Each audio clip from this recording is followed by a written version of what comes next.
Hey, welcome back, everybody. And, well, you better enjoy your day today because I hear the rain is coming. So, anyway, later on this afternoon, evening, and then tomorrow. So, make sure you get out, do whatever you're going to do because, well, the rain is coming. Anyway, with that, we talk about rain and we talk about kind of bad news. And you're saying, George, what the heck, man?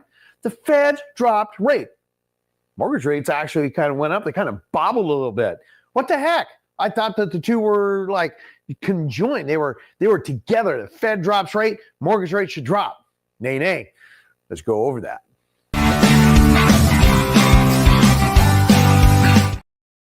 All right. So remember, the Feds have nothing to do with mortgage rates. Mortgage rates are publicly traded. The Feds, however, they will control what your car loan interest rate's going to be, what your credit card interest rate's going to be, what your HELOC or home equity line of credit, what commercial lending is going to be. That is what the Feds control.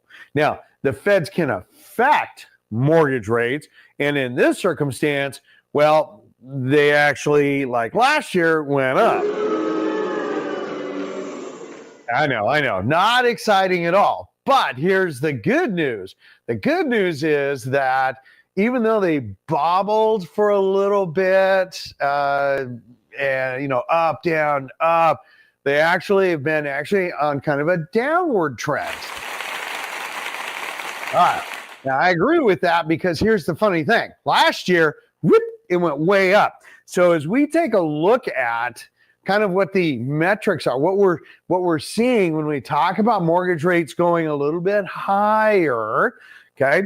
We'll actually take a look at some, in fact, let's head over to the Freddie chart here, and you can see, so each one of those areas is where the Feds actually met and how did it affect mortgage rates. And you can see 3 times last year, especially this time last year, it went way up. In fact, it hit the 7s and whatnot. Then, this year, Feds met again. Yeah, bobbled around a little bit, but as you can see over here, so we were heading down, we dipped down, then we popped back up again, and now we're coming down. That's the upper right-hand picture there, and you can see where we went back up, and now we're actually heading back down. So with that, we also have, a big jump in mortgage rates in mortgage applications, and that is situation normal, which actually also affected what we're going to look at, what we are going to see as we roll back and forth with what's going to happen with the next job employment numbers. What are we going to see with the different CPI? More importantly, the dot plot, which is what the Feds create, where each one of the Feds, where they figure rates are going to be and they project that forward. It's called the dot plot map. That actually comes out just before and will have a bigger impact on what the Feds will do or what bonds will do, which is what controls mortgage rates. Now, setting all that aside, at the end of the day, what'd that do with buyers? That's the really important question, right? So as we come back here and we take a look at what we see as far as our market, interestingly enough, when we take a look at that bottom chart, that's kind of interesting because we are seeing an increase in actual activity, but our days on market are still at 10 days. When we take a look at our chart here, we had 1,083 that came on market, 1,148 that went off market, meaning it went pended. Okay, so if we have 1,000 homes come on, we have 1,100 that are going off, that is a definite positive trend. Now, what's super important when we take a look at, when we talk about trending, we talk about what's coming on market, going off market, look at this. So for the first time in, I think, a year and a half, we're actually at 3 months of inventory. And that's a bigger deal.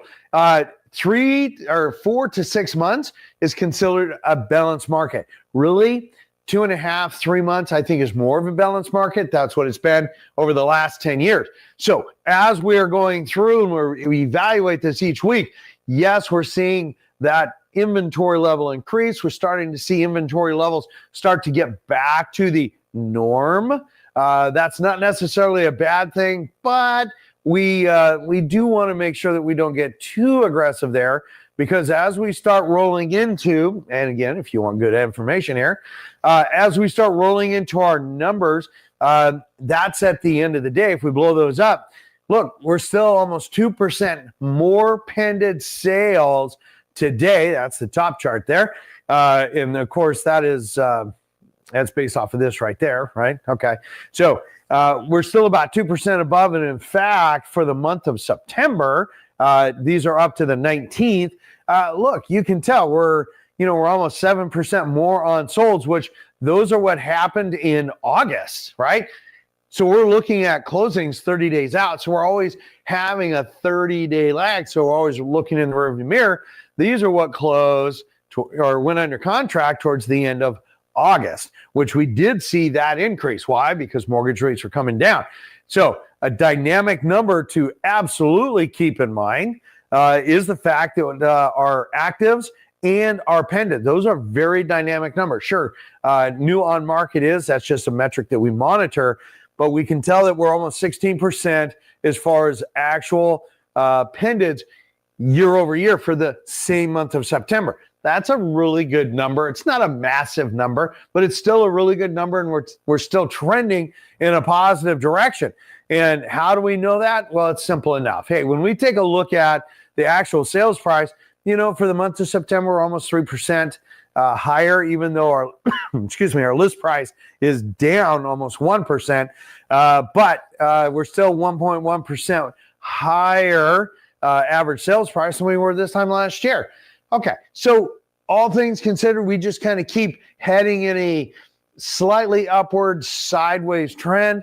Not unexpected. It's an election year. There's a lot of things happening out in the market. There's a lot of political things that are going on in our world that have an absolute impact, and including local, when we talk about our macroeconomics, we talk about some of the hiring, firing, and retention, that 3-year cycle. We're in the fire stage. Next year, they hire, then we retain for a year. It's the same thing every 3 years.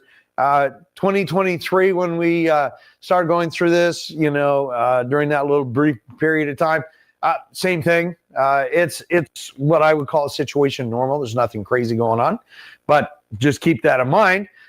So if we take a look at new construction is actually doing incredibly well. Yeah, they might be off in the center chart there. They might be off, 82 homes, right?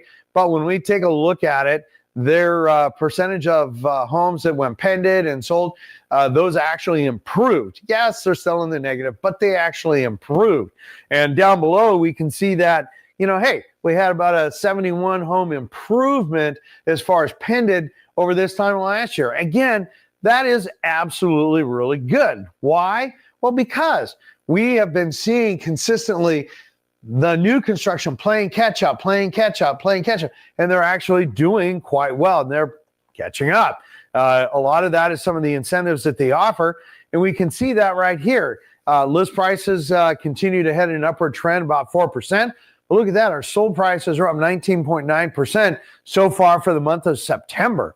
That's actually quite good. Year to date, it's up 3%. So yes, we're still seeing some of those changes. And yes, we're still seeing a positive direction. And yes, month end, hands down, best time to buy new construction. Just saying, most flexibility. Make sure the agent that you're working with, don't go to the builder direct, okay? Make sure the agent that you're working with is very familiar with how to negotiate with builders. They're not going to negotiate price, but there's back end things that you can really benefit from. And whatnot, and especially with like some of the Lennar developments, there's a lot of upside there, just because of how they choose to or not work with agents, and there's a huge benefit there. Anyway, moving on. As we take a look at bank-owned homes, again, super boring again. Why? Because our inventory is super low. It's not exciting at all. The year to date, it says we're up 3%. And look at that. You'd say, oh my gosh, look, solds are up 30%. Pendants are up 43%. Year to date, 72% for the month of September. Oh my gosh. Oh, that's only 13 homes. Why? That's not super exciting. Look, if you look at solds, you know what? They're actually up 100%. That again is not very exciting. Why? Simple enough. We're dealing with tiny, tiny, tiny little numbers. That's all. Okay. So when we deal with tiny, tiny little numbers, look, at the end of the day, we have one of the lowest foreclosure rates in the nation. We're still below, from what I'm understanding, below the 2% mark. And when you look at how much equity people have gained over the last, 2, 3, 4 years, most of them are able to have a workout. They can do a modification. They can do a 40-year mortgage. It's a lot of different opportunities out there. I'm not saying we're not seeing any foreclosures. I'm not saying that. I'm just saying there's not many. And the ones that do come back, those are actually being marketed at full price, have to do the basics. Paint, carpet, vinyl, get it on, full price. They're getting them sold. You just saw the metrics there. They get them sold. All right.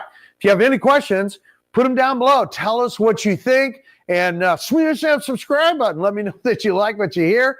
Do us a solid. Let us know. Let everybody else know. There's no marketing here, so other people can enjoy these weekly metrics like you do. In the meantime, have an absolutely beautiful weekend. I will see you on the next video. Take care.